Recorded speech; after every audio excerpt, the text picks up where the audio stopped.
Good evening to everyone with or without ears. My name is Marlo, and as every evening, I am bringing you the newest news from the land of tax fraud so big that everyone decided just not to give a damn anymore.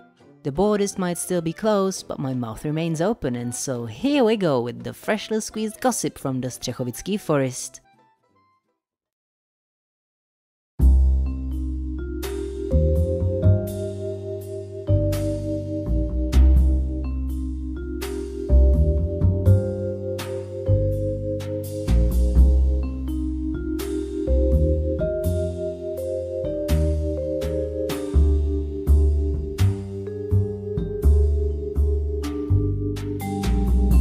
The forest is dead.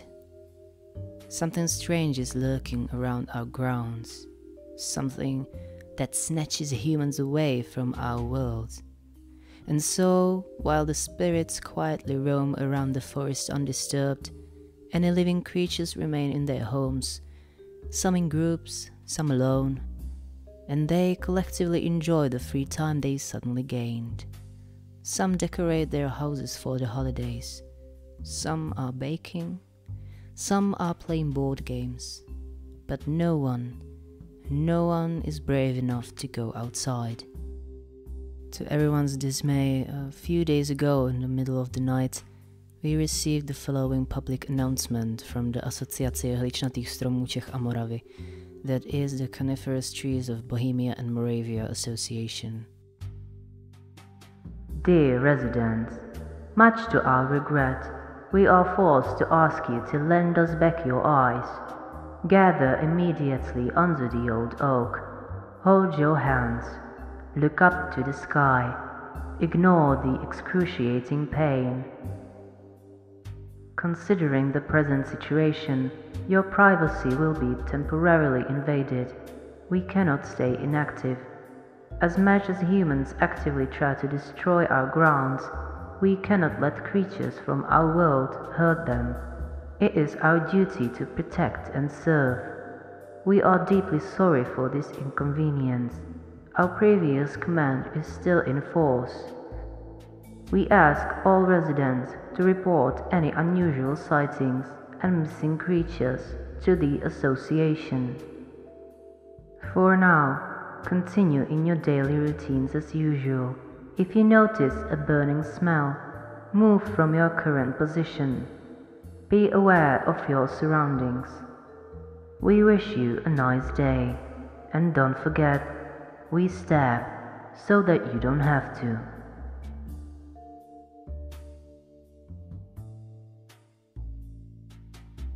This time, the ritual was much more gruesome than ever.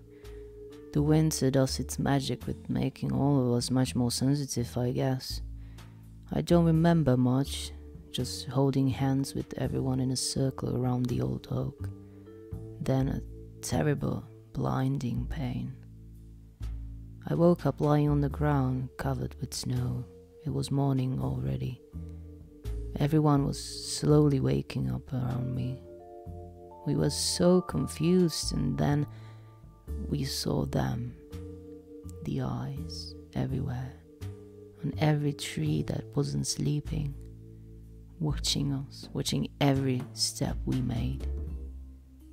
The eyes that never blink. We helped each other get up. I offered Ježibova to get her home, but Marinka and Jovka said they could take care of it. Hasterman, however, didn't look so good. He's very old after all, so I escorted him to the pond. At that point, not even the hands dared to peek out of the water to grab my ankles. The forest was so quiet. I walked home all alone. I wasn't scared, but I definitely felt uneasy. Something just wasn't right. And the trees, they watched every step of mine. I finally saw my house within the trees, and then I saw her. The white lady, right at my door, standing there with her stoic face and looking right at me. I stopped. This couldn't be happening. Just as I suspected, her hands were covered in black gloves. She was shaking her head slowly as I struggled through the snow, tired and weakened by the terrible headache the ritual caused. "What does it mean?" I wanted to ask.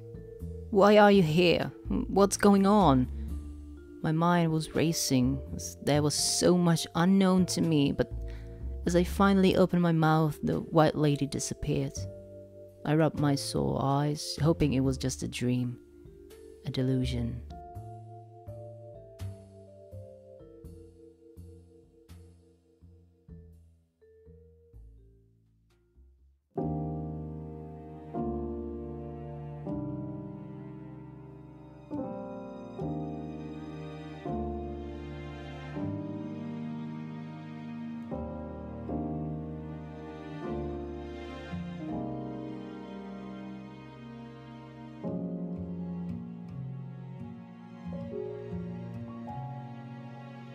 I inserted the key into the lock, but to my confusion the door was open. I walked inside. Everything was dark. All the curtains were closed, the fire in the fireplace died out, and in the corner, sitting in my wing chair, there was Vaya, tapping his foot nervously on the wooden floor and staring pensively into the wall. His head instinctively turns towards me as I close the door with a loud bang. "Where were you?" I asked. "You weren't at the old oak. Everyone was there. Where were you?" But he didn't answer. He kept staring deeply in my eyes with an expression that left me puzzled. I asked him again, even raised my voice, but it was to no use. He remained silent. Then I finally noticed he wasn't wearing his green uniform. His clothes were black, so black I could hardly see it in the gloom. His hat was black as well, with a long widowbird feather, so much different from the humble green hat he'd be wearing before. And I noticed a big suitcase at his feet. What's going on here?" I asked. He said he had to go. I asked where, but he didn't answer. He finally stood up and came to me. He raised his arms up to me, but I stepped aside. I didn't understand. My head was throbbing with pain. My eyes were burning. I wanted to know what was happening around me, but he would...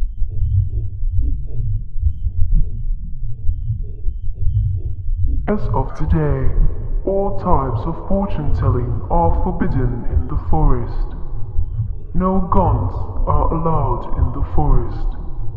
No free movement is allowed in the forest. No suicides are allowed in the forest. Stay inside your homes. If you don't have one, ask to be taken into the nearest house.